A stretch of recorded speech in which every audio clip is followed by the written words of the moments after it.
안녕하세요. 김영로 TV의 날짜 이야기입니다. 오늘은 5월 9일이 되겠습니다. 자, 5월 9일은 1504년에는 3월 20일, 음력 3월 20일이 되겠습니다.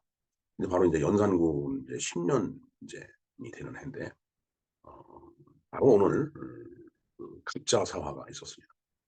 음, 이제 갑자사화 하면은 뭐 패비 윤 씨 때문에 이제 생긴 일이죠.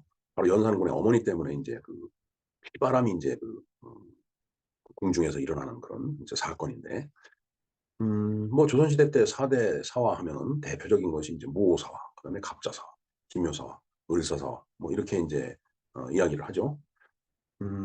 뭐 결국은 서로 권력을 위해서 또 재산을 위해서 재물을 위해서 서로 죽이고 죽는 이제 그런 아주 그 이제 비참한 그 칼부림에서 이제 에, 피비린내 나는 그런 전쟁인데, 어찌 됐든 참 사색당파로 그냥 얼룩진 그 만국조선을 생각하면은 그것도 뭐 그렇게 특이한 일도 아닌 것 같습니다.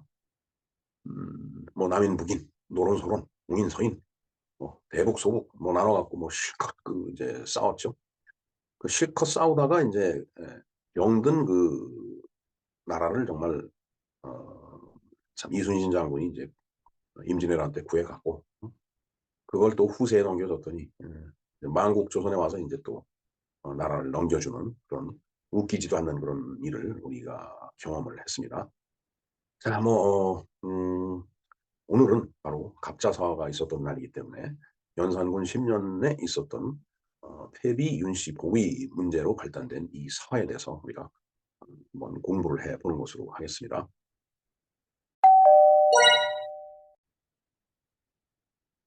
네, 갑자사화에 대해서 한번 알아보겠습니다.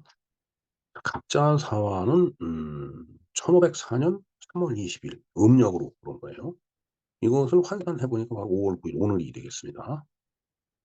그런데 이제 무오나 기묘 그다음에 을사사화 이 세 가지 사화는 저 음력을 갖다가 양력으로 변환하려니까 너무 그러니까 옛날 이 연도라서 변환이 잘 안 되더라고요.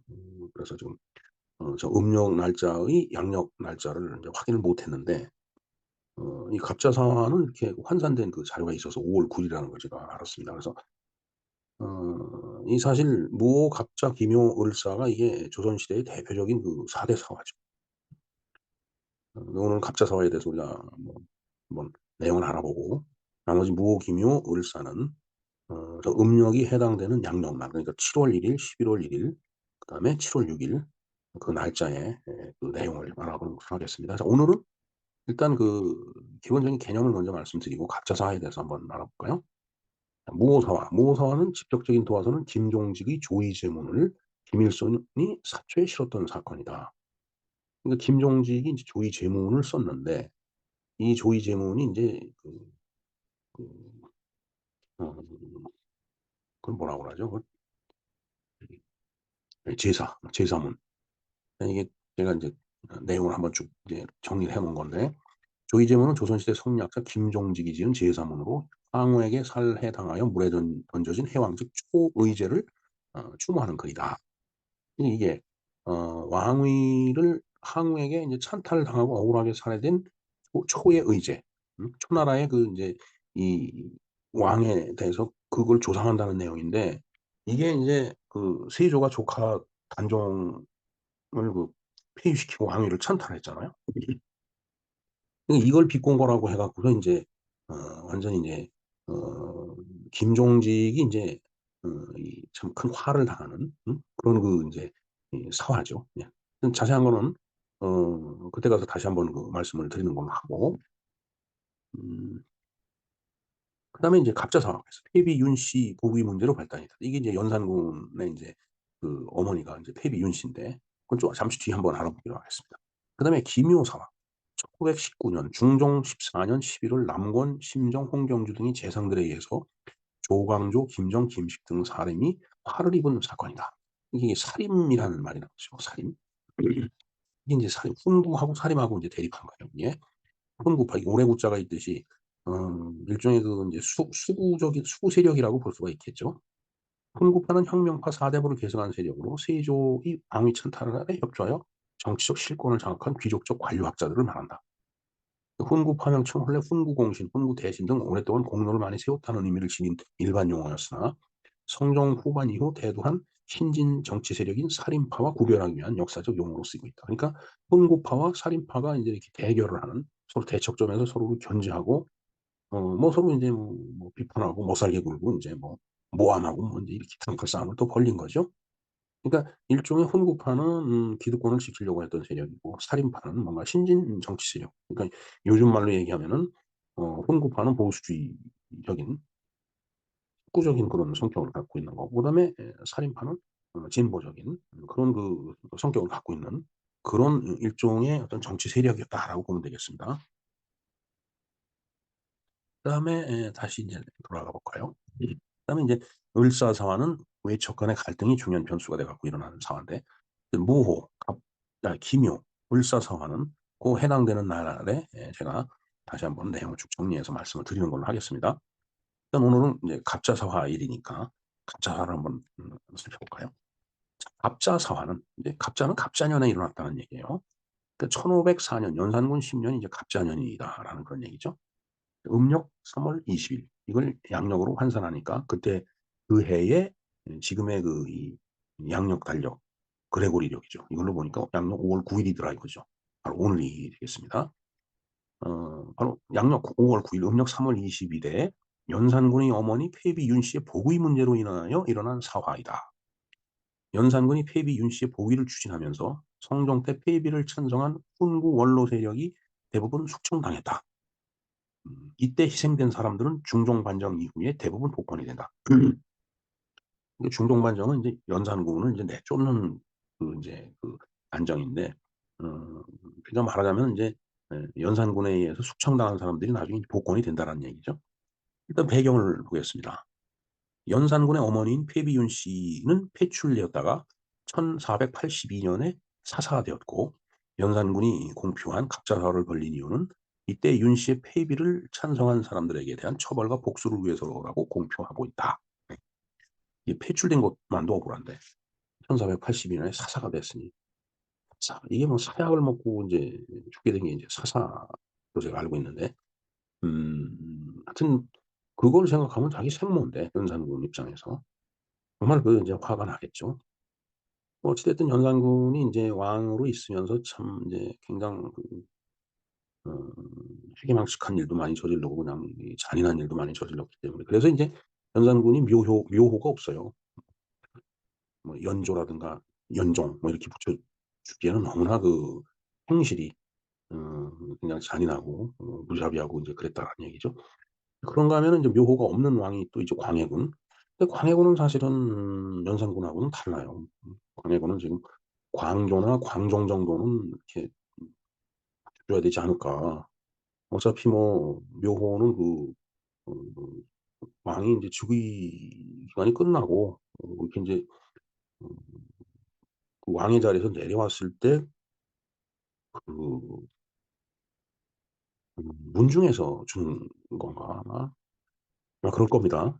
정확한 거는 지금 제가 잘 기억이 안 나는데, 그러면 지금도 그 전주에 신분중이 있으니까 음 서로 그 머리를 맞대고 상의를 해 갖고 지금이라도 광해군 같은 경우는 광조나 광종 정도 이렇게 묘호를 부여하는 게 그게 옳지 않을까 저는 그렇게 생각을 하는데, 뭐 모르겠습니다. 그건 뭐 역사가도 아닌 제가 이런 얘기를 해 갖고 될 일이 인지 안 됐는지 그것도 잘 모르겠는데, 하여튼 뭐 그렇습니다. 근데 그러기에는 연산군은 너무 인제 험악한 삶을 살았죠. 네.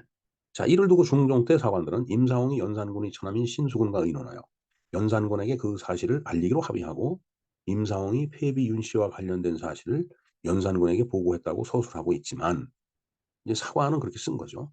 사관의 평 말고 연산군이 임사홍과 사적으로 만나는 과정에 대한 기록은 일절 없으며, 무엇보다 윤 씨 사건을 보고했다는 임사홍은 정작 이극균과의 친분이 발각되어 유자관과 같이 갑자사화 때 죽을 뻔한 사람이라는 점 등 객관적으로 봐서 중종 때 사관의 추측을 믿기에는 신빙성이 인제 떨어진다. 이제 중종 사관은 인제 연산군 이후에 인제 그 인제 중종이 인제 왕이니까 그 중종이 인제 재위하고 있을 때 그 사관들이 뭔가 이렇게 추측을 하고 이렇게 쓴 그런 어떤 사료를 보고서 실록 같은 걸 보고도 추측하기에는 조금 신빙성이 떨어진다라는 이제 그런 얘기죠. 예. 자, 연려신 기술에 기록된 외할머니에게 어머니의 피 묻은 적삼을 보고 복수를 시작했다는 야사도, 야, 이 피 묻은 적삼 이게 금삼의 피죠. 바로 그 박종화가 쓴 금삼의 피라는 그 소설이 있습니다. 그 소설의 그 인제 시대적 배경과 그 배경 인물이 바로 인제 연산군 시대와 연산군이에요. 그래서 인제 그 연산군이 정말 그 복수하는 과정을 갖다가 인제 쭉 그려낸 건데, 뭐 그것도 일종의 그 인제 야사죠, 야사. 갑자서 한참 전인 연산군 즉위 직후부터 외할머니 신씨에게 매년 곡식을 베풀어 주는 등 이미 오래전부터 외할머니와 교류하고 있었기에 또 신빙성이 떨어진다. 라고 인제 얘기를 하고 있습니다. 그럼 연려신기술이라는 게 뭔가 한번 볼까요? 네.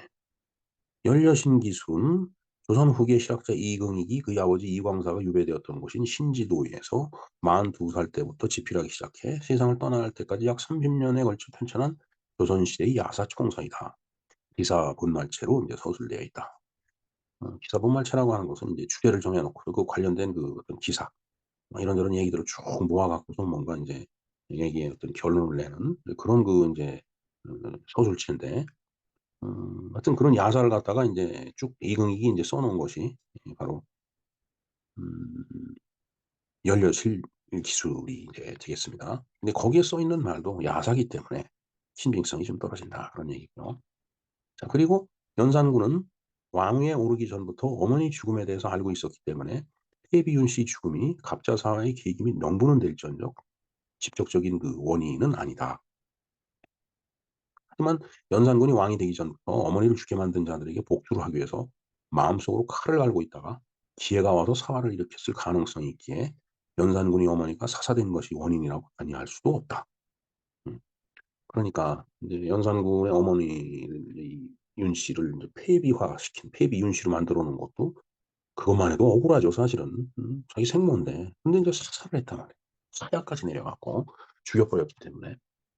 음 뭐 여러 가지 그 인제 원인을 생각을 인제 해 볼 때에 어찌 됐든 자기 어머니가 사사 사약을 먹고 죽은 게 원인이 아니라고 얘기할 수는 없다 이거죠. 그게 원인이 됐을 수도 있다라는 얘기예요.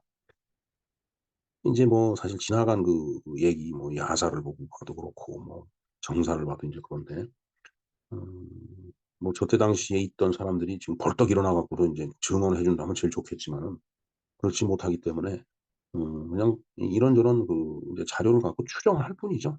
뭐 어찌 됐든 어떤 식으로 하여튼 자기 어머니가 사사된 거에 대해서 그냥 평범하게 지나가던 그 자식이 어디 있겠어요. 화가 나죠. '왜 내 어머니를 이렇게 죽여 버리느냐.'고.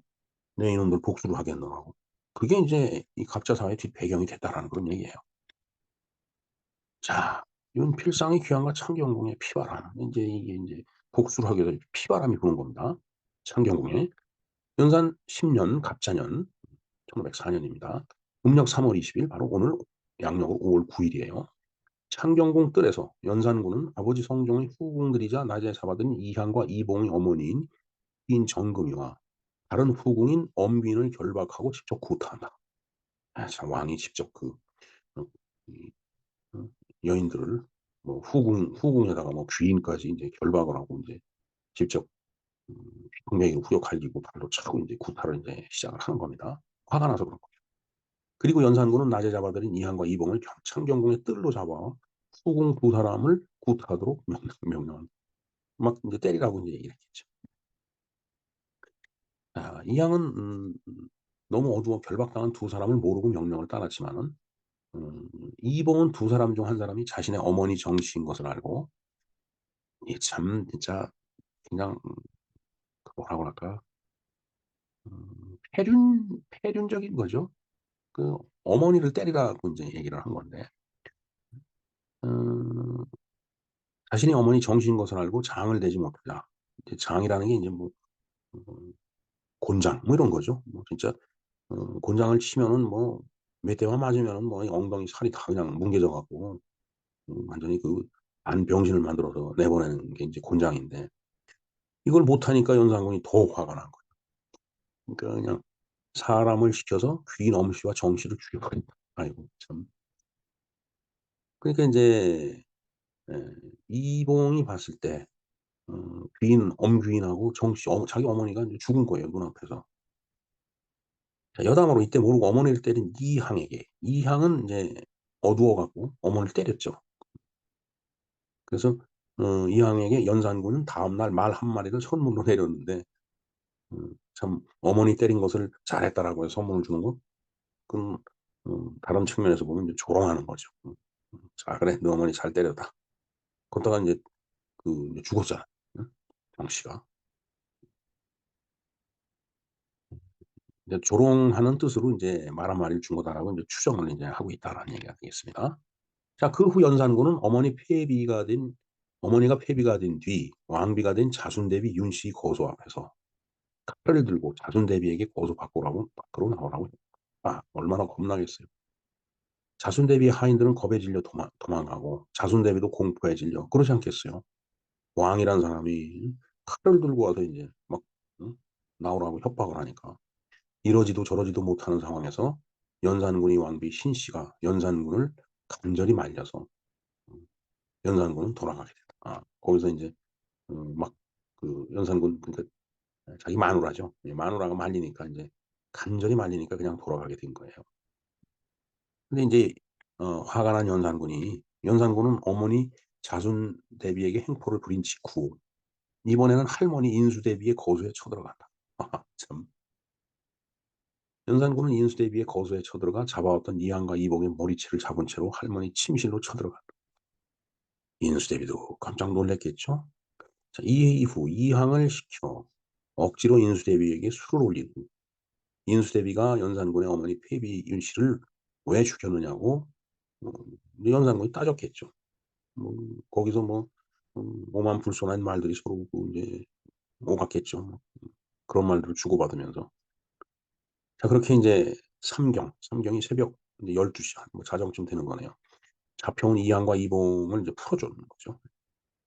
그러면서 3월 20일 밤에 인제 "피바람이 인제 끝이 난다."라는 이제 그런 얘기가 되겠습니다.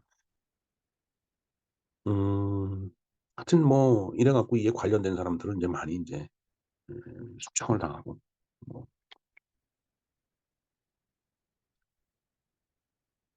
한번 그 내용을 보겠습니다. 인수대비는 연산군의 행위를 꾸짖다가 화병으로 죽었다. 참 이 할머니인데 손자가 인제 뭐 왕이지만은 그래도 왕이니까 뭐 그 우리 사극을 보면은 왕한테는 인제 부모도 이렇게 말을 올리죠. 예. 그러나 인제 하도 인제 기가 막히니까 와서 막 인제 할마마마한테 와서 막 따지고 대들고 뭐 오만불손하게 하니까 그건 인제 "아니 한나라의 왕이 그러면 되겠습니까?" 뭐 인제 이런 식으로 뭐 서로 뭐 막 싸우고 그러다가 인제 속에 열불이 나 갖고 이제 화병으로 인제 죽었다라는 얘기. 글쎄요. 화병으로도 죽긴 죽는가 보죠 정말. 뭐 화병 얘기하면 뭐 음 화병 없는 사람이 어딨어요 사실 살면서. 예. 연산군이 윤씨를 왕비로 추승하여 성종묘의 배사고자 할 때 반대한 응교 권달수는 추경되었고 이행은 귀양가. 그러니까 인제 폐비윤 씨를 다시 인제 복권을 시키는 거죠. 추승. 예. 다시 인제 추 숭상을 한다라는 그런 얘기죠. 그래서 음 이게 예성년중이니까 성종이 인제 아버지잖아요. 성종묘의 배사코장. 배사라는 게 인제 음 그 참 저희 이 뜻이 지금 애매모호해지네요. 그래서 같이 뭐 이렇게 어 제사를 지낸다는 그런 인제 뜻 같은데 그런데 인제 폐비 윤 씨 윤 씨는 폐비인데 어떻게 성종 선대왕하고 같이 배사를 하느냐라고 반대로 인제 응교 권달수가 인제 한 거겠죠. 아니되옵니다. 하오나저나, 하오나저나 아니되옵니다. 그게 인제 화가 나니까 인제 이 응교와 권달수를 인제 처형을 해 버린 거예요. 그 이흥이라는 이제 사람이 귀향을 보내 버린 거. 인제 숙청된 거죠. 그다음에 성종이 윤 씨를 폐추하려고 할 때 찬성했던 윤필상 이극균, 김괭필, 이세자, 성준, 권주, 이주 등 10 명을 처형을 해 버렸네. 진짜 피바람이 부는 겁니다 이게. 10 명을 처령을 했으니. 그다음에 인제 이미 이 사망한 남효은 한 명의 이 뭐 '세상 일이 내 손 안에 있소이다.' 했던 그 한 명이네요. 한 명의 정창선, 정여창, 한치형, 그다음에 어세겸, 심회, 이파 등 부관 참시에 처했습니다. 그 제자와 가족들도 처벌. 이건 뭐 삼족을 면하는 거죠 말하자면.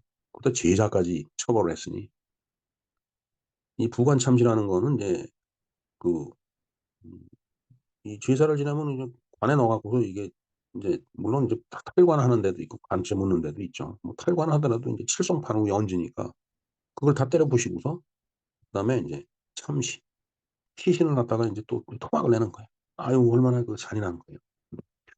이게 그 인제 지지난달에 그 김옥균을 이제 부관 참시했다라고 인제 그때 그랬잖아요. 그러니까 그런 식으로 시신을 그렇게 또 한번 인제 처벌을 하는 거죠. 참 정말 비인간적이고 잔인했던.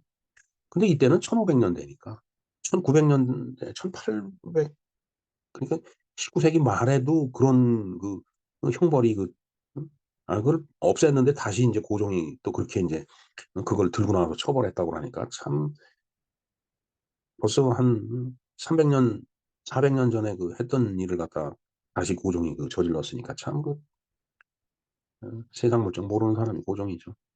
자 어찌 됐든 연산군도 이렇게 뭐 여러 그 이제 선비 신하들을 갖다가 인제 부관 참시를 한 거예요. 한편 세자 시절 갈등을 빚기도 했던 문신이자 그의 스승이기도 한 조지서 역시 주사를 하기도 했다. 주사를. 주살이라고 하는 건 때려 죽였다는 얘기 이해를 해야 될 것 같은데요.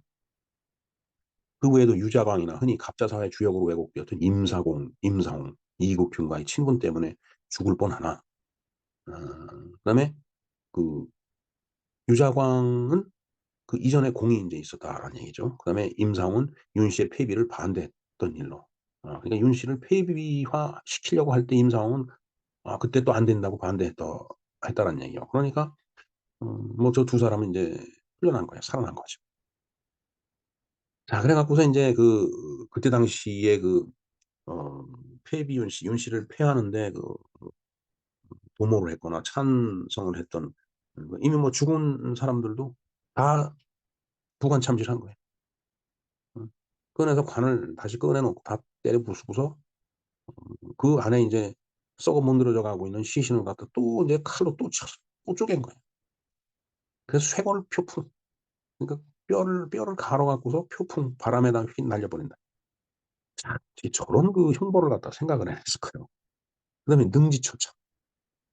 이 처참이라는 게 이게 육시라는 말이 있는데 이게 정말 제가 어렸을 때 타잔 영화를 보니까 아프리카 이제 흑인들이 사람을 인제 이 찢어 죽이는 그런 저기 그런 장면을 보여주더라고요. 근데 뭐 실제로 그 장면을 보여준 건 아니지만 이제 그걸 연상하게끔 그렇게 인제 그때 인제 영화를 만든 건데 그러니까 이 사람을 찢어 죽이는 거예요. 목은 목대로, 팔은 팔대로, 다리는 다리대로. 그러니 이게 정말 육시한다라는 게 이게 작게 봐도 잘 안 나오는데 그 느낌의 육신이 이렇게 6 조각으로 쪼갠다라는 얘기 같아요, 사람의 시신을. 참 이게 엄청나게 잔인하고 참혹하고 아주 야만적인 그런 형벌인데 그런 일들을 인제 16 세기 때 참 아까 봤을 때 몇 년이었죠 이게? 예. 1504 년이니까 임진왜란이 일어나기 전 세 세대 전이네. 100년 전에. 참 나라를 그런 식으로 끌고서 갔으니 전쟁이 일어나도 피해갈 방법이 없었던 거죠. 자 이 참화는 바로 갑자년에 일어났다라는 얘기예요. 그래서 갑자사화가 되는 겁니다. 뒤에 언문 학대까지 하게 돼요. 국문학 발달도 침체 상태. 이게 언문이라는 게 이게 저기죠. 우리 한글 학대. 한글까지 학대를 했다. 그러니까 국문학의 발달도 침체 상태에 빠졌다. 정말 참 기가 막힌 얘기가 되겠습니다. 자 그래서 인제 감상을 한번 볼 때 자, 조선의 사화는 연산군의 생모 폐비윤 씨가 소재가 되긴 했지만은 뭐 어찌 됐든 어 다른 사화를 보면 훈구파, 살인파 결국은 이념 대립이에요. 좌우 이념 대립의 산물이라고 인제 보는 거다. 저는 그렇게 보고 싶어요, 그런 관점에서. 지금 우리 대한민국 사회가 겪고 있는 자유민주주의와 공산사회주의와의 갈등과 진배하다고 같은 거예요. 좌우의 대립은 인간의 삶의 본질이긴 하지만은 한 사회가 발전하기 위해서는 대척점에 있는 두 이념이 극단으로 치달을 때 그 사회는 어 망가진다. 그러니까 발전하기 위해서는 그래서는 안 된다는 얘기예요. 그러나 일련의 정치 세력들이 그렇게 극단으로 끌고 나가는 세력들이 있어요. 아주 잔인한 세력들이 있다. 저는 음 작금에 들어서 그러니까 20 세기 들어 갖고 이 러시아에서 1917 년에 이제 10월 혁명이 일어나잖아요. 볼셰비키 혁명이 일어나 갖고 공산주의가 인제 소련에서 만들어지는데 음 그 세력들 공산주의 세력들은 잔인하기 이를 데가 없어요. 레닌 같은 경우도 레닌, 스탈린이 "노동자 농민들을 행복하게 해 주겠다."라고 하면서 그들을 실컷 이용하고 음 그들에게 해준 약속한 거 해준 거 하나도 없습니다. 그리고 그냥 어 엄청난 수의 그 사람들을 갖다가 인제 학살을 하고 정말 피우다 쌓아서 이렇게 쌓아 올린 그 국가가 바로 인제 공산주의 국가거든요. 근데 이념이 그렇게 극단적으로 치달을 때는 이때는 한 사회의 지성이 그거를 말릴 수가 없어요.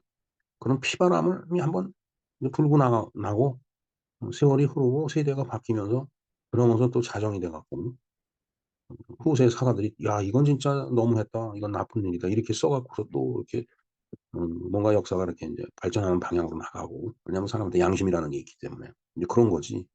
그런 세력들하고 맞닥뜨릴 때는 사실 방법이 없습니다 그냥. 피비린내를 뿌릴 수뿐이 없어요. 6.25도 그런 겁니다. 결국은 동족끼리 가슴에 뿔에다 총을 대고 쏘고 죽이고 죽고 누가 그걸 일으켰느냐 이거예요.